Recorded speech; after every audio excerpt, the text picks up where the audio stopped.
Indian largest education platform પર હું કલ્પેશ સોનગરા આપના બધાનું ખૂબ ખૂબ સ્વાગત કરું છું. ઓકે મિત્રો, તો આજે તો અનએકેડમી જે એજ્યુકેશન પ્લેટફોર્મ છે તેમાં ડેલી લાઈવ ક્લાસનું એરેન્જમેન્ટ કરવામાં આવી રહ્યું છે.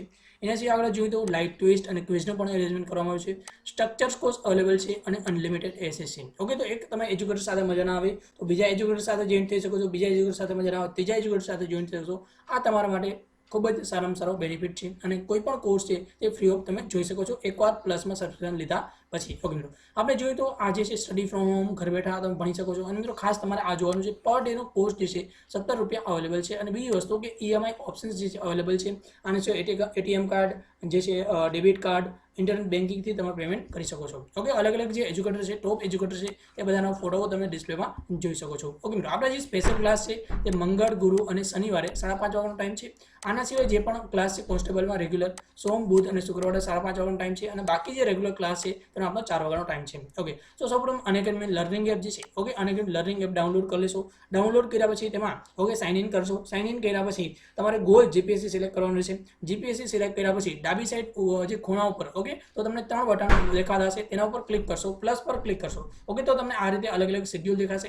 હું તમને રેકમેન્ડ કરું છું તમે એમાં 12 મંથ માટે કોર્સ સિલેક્ટ કરશો. તેની જનરલી ફી કેટલા રૂપિયા છે? 7,000 ફી છે. પણ મિત્રો તમે જો આ રેફરલ કોડનો ઉપયોગ કરશો તો તેની ફી માત્ર 6,300 રૂપિયામાં પડી શકે છે. એટલે કે 7,000 રૂપિયાનો કોર્સ માત્ર 6,300 રૂપિયામાં પરચેસ કરી શકો છો. તેના માટે તમારે જે રેફરલ કોડ ઉપયોગ કરવાનો છે KD સોનગરા. ઓકે, તો અહીં જોઈ શકાય છે KDSONAGARA. ઓકે, રેફરલ કોડનો ઉપયોગ કરી અને તમે જોઈન થઈ શકો છો અને તમારા મિત્રોને પણ આ કોર્સનો ઉપયોગ કરી જોઈન કરાવી શકો છો. ઓકે મિત્રો, થેન્ક યુ. નમસ્કાર મિત્રો, KD સોનગરા યુટ્યુબ ચેનલમાં આપનું સ્વાગત છે. આજે આપણે ગુજરાતી સાહિત્યમાં ભગવતી કુમાર શર્મા ઓકે જે સાહિત્યકાર જે છે તેના વિશેની બધી જ માહિતી મેળવીશું જે આવનારી એક્ઝામ માટે ખૂબ જ ઇમ્પોર્ટન્ટ છે. તો મિત્રો આ વિડીયો કમ્પ્લીટલી જોતા રહેશો અને આ વિડીયોની લિંક જે છે તે આપણા મિત્રો સાથે ફેસબુક, વોટ્સઅપ જે પણ ગ્રુપ હોય તેમાં શેર કરી દેશો. ઓકે, તો તમને શરૂઆત કરી. ઓકે, તો પહેલો ક્વેશ્ચન આપ જોઈ શકો છો ભગવતી કુમાર શર્માનો જન્મ ક્યાં થયો હતો? ઓકે, જામનગર, સુરત, મહારાષ્ટ્ર કે અમદાવાદ? ઓકે, નેક્સ્ટ ક્વેશ્ચન આપણે છે ભગવતી કુમાર શર્માનો જન્મ ક્યારે થયો હતો? 1867, 1934, 1938 કે 1885 ના રોજ? ઓકે, સૂર્યલોક આ કૃતિ કયા સાહિત્યકારની છે? ઓકે, આ ત્રણ જે ક્વેશ્ચન છે તેના તમારા જવાબ જે છે કોમેન્ટમાં આપવાના છે. ઓકે, મિત્રો જોઈએ તો જે ભગવતી કુમાર શર્મા જે છે તેનો ફોટો તમે ડિસ્પ્લેમાં જોઈ શકો છો. ઓકે, પહેલાં જોઈએ તો પૂરું નામ શું થશે? પૂરું નામ થશે ભગવતી કુમાર શર્મા જે છે તેનું પૂરું નામ થશે. તેનો જન્મ 31 મે 1934 ના રોજ. જન્મ ક્યારે થયો તો 31 મે 1934 ના રોજ તેમનો જન્મ થયો હતો. જન્મ સ્થળ પૂછાય તો સુરત ખાતે તેમનો જન્મ થયો હતો. ઓકે, ને ઉપનામ જોઈએ તો ભગીરથ, અપુ અને નિર્લેપ. ઓકે, તો આ અલગ અલગ તેના ઉપનામ છે. ભગવતી કુમાર શર્મા જે છે તેનું ભગીરથ, અપુ અને નિર્લેપ અલગ અલગ તેના વિવિધ ઉપનામો છે. ઓકે, નવલકથા, ટૂંકી વાર્તાઓ, કવિતાઓ અને વિવેચન ક્ષેત્રે કાર્ય કર્યું છે. અને ઈસવીસન 1984માં રણજીત રામ સુવર્ણચંદ્રક અને ઈસવીસન 1988માં સાહિત્ય અકાદમી પુરસ્કાર પણ મળ્યો હતો. આગળ આપણે જોઈએ તો ભગવતી કુમાર શર્મા વિશે. ઓકે, તો ભગવતી કુમાર શર્મા વિશે અલગ અલગ તેની નવલકથાઓ છે. ઓકે, આગળ આપણે જોઈએ તો અસૂર્યલોક. ઓકે, તેની રચના 1987 ના રોજ કરવામાં આવી છે. સાહિત્ય અકાદમી પુરસ્કાર વિજેતા છે. ઓકે, તો અસૂર્યલોક જે છે ખાસ ઇમ્પોર્ટન્ટ છે. ઈસવીસન 1987માં સાહિત્ય અકાદમી પુરસ્કાર પણ તેમને મળ્યો છે. પછી જોઈએ તો ઉર્ધ્વમૂલ તેની રચના 1981 ના રોજ કરવામાં આવી છે. સમયદ્વીપ. ઓકે, આગળ આપણે જોઈએ તો આરતી અને અંગાર. ઓકે, તો અલગ અલગ બધી તેની નવલકથાઓ હતી. આગળ આપણે જોઈએ તો બીજી પણ નવલકથાઓ છે. તેમાં જોઈએ તો વીતી જશે આ રાત. ઓકે, વીતી જશે આ રાત તે પણ તેની નવલકથા છે. આગળ આપણે જોઈએ તો જે રિક્તા આ પણ તેની નવલકથા છે. ના કિનારો ના મજદાર. ઓકે, આ પણ તેની નવલકથાઓ છે. આગળ આપણે જોઈએ તો વ્યક્ત મધ્ય. ઓકે, આ પણ તેની નવલકથાઓ છે. ઓકે, આગળ આપણે જોઈએ તો ભગવતી કુમાર શર્મા વિશેની જે પણ માહિતી છે તે જોઈ દો. તેની અલગ અલગ નવલિકા છે.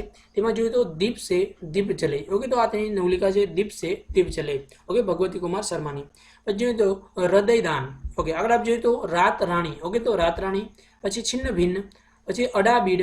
પછી આપણે જો વ્યર્થ કક્કો અથવા તો છળ બારાખડી. પછી જોઈએ તો તમને ફૂલ દીધાનું યાદ. ઓકે, આ અલગ અલગ બધી નવલિકા જે છે તે ભગવતી કુમાર શર્મા જે છે તેની અલગ અલગ નવલિકાઓ છે. આગળ આપણે જોઈએ તો ભગવતી કુમાર શર્મા વિશે તેના અલગ અલગ નિબંધો છે કે જે શબ્દાતીત. આગળ આપણે જોઈએ તો જે છે 20 તંતુ. પછી આગળ આપણે જોઈએ તો તેના બીજા પણ અલગ અલગ પંક્તિઓ છે. સૂર્ય ઉગે ને ઉગે. ઓકે, સૂર્ય ઉગે ને ઉગે ન ઉગે તેથી શું? સૂર્ય ઉગે ન ઉગે તેથી શું? રાત છે તો ગુજારવી પડશે. ઓકે, પછી જોઈએ તો અતીત મારો હવે વર્તમાન લાગે છે, અતીત મારો હવે વર્તમાન લાગે છે।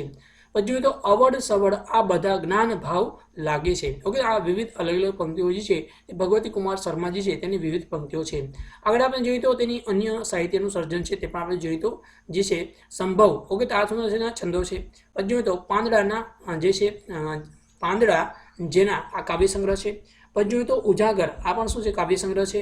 સરળ શાસ્ત્રીજી જીવનચરિત્ર છે। ઓકે, આગળ આપણે જોઈએ તો ભગવતી કુમાર શર્માજી છે તેના વિશેની જે પણ માહિતી છે અન્ય આપણે સાહિત્યનું સર્જન જોઈએ તો નિર્લેપ છે। ઓકે, ભાગ 1 થી લઈને 4 હાસ્યલેખો છે। પછી જોઈએ તો 7 યુગોસ્લાવ વાર્તાઓ છે તે અનુવાદ છે। આગળ જોઈએ તો અષાઢનો એક દિવસ નામના અનુવાદ છે। પછી જોઈએ તો શ્વાસ ઉચ્છ્વાસ તેનું સંપાદન છે। પછી જોઈએ તો ગની દહીંવાલા અભિનંદન ગ્રંથ તે સંપાદન છે।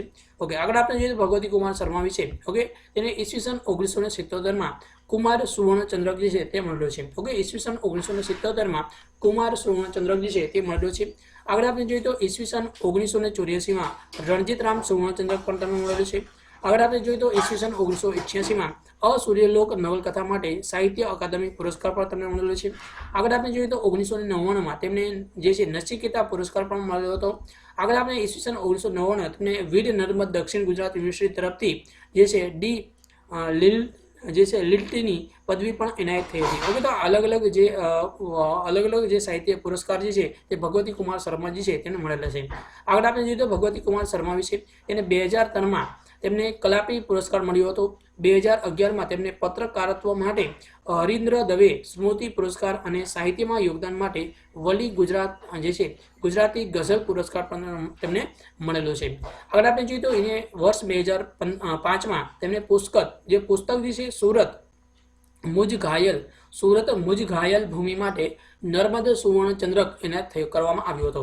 આગળ આપણે જોઈએ તો 2017માં તેમને ગુજરાતી સાહિત્ય અકાદમીનો જે સાહિત્ય રત્ન એવોર્ડ, ઓકે, સાહિત્ય રત્ન એવોર્ડ પણ તમને મળેલો છે ભગવતી કુમાર શર્માને। આગળ આપણે જોઈએ તો ભગવતી કુમાર શર્માજી છે તેનો જન્મ ક્યાં થયો હતો? જામનગર, સુરત, મહારાષ્ટ્ર કે અમદાવાદ? ઓકે, નેક્સ્ટ ક્વેશ્ચન છે ભગવતી કુમાર શર્માનો જન્મ ક્યારે થયો હતો? ઓકે, ઈસવીસન 1867ના રોજ, 1934ના રોજ, 1938ના રોજ અને 1885ના રોજ। નેક્સ્ટ ક્વેશ્ચન જોઈએ તો અસૂર્યલોક આ કૃતિ કયા સાહિત્યકારની છે? ઝીણાભાઈ રતનજીભાઈ દેસાઈ, ભગવતી કુમાર શર્મા, રતિલાલ બોરીસાગર અને દત્તાત્રેય બાલકૃષ્ણ કાલેલકર। ઓકે મિત્રો, આ જે ત્રણ ક્વેશ્ચન છે તેના જવાબ તમારે કોમેન્ટમાં આપવાનો છે। આપણે આ વિડીયો કેવો લાગ્યો તે પણ કોમેન્ટમાં જણાવશો। ઓકે મિત્રો, આપણા બધા ખૂબ ખૂબ આભાર। Thanks for this video.